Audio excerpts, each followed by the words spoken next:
So ayan mga kabugid, dito pa tayo sa taas ng Star Apple. Kung tawagin ay kayo mito or Star Apple. Yan po yung nakuha natin. Ay, biugat. Napakadami po, Star Apple. Ito po yung assignment pangkuha. Sibot, tawagin. Sibot sa kawayan. Ayan po.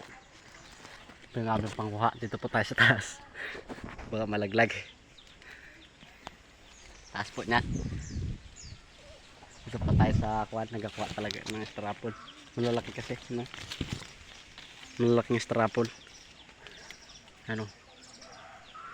Star Apple, malalaki. Kita nyo naman na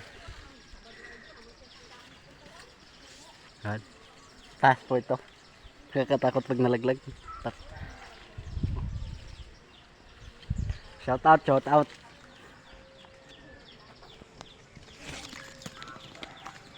Dito lang po yan sa aming probinsya. Matatagpuan.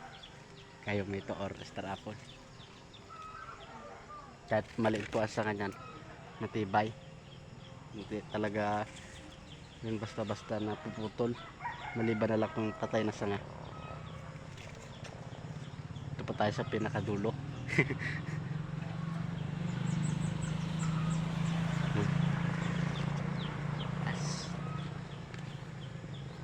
Ito maraming bunga. Pero ilaw pa yan. Yung hinog na medyo green talaga. Tapos katulad nito, hinog taas.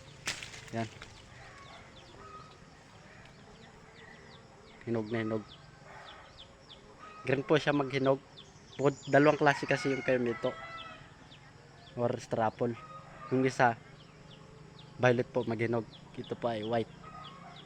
White pag hilaw pero green po bago maghinog. So, yan po. Makinis po siya bago maghinog.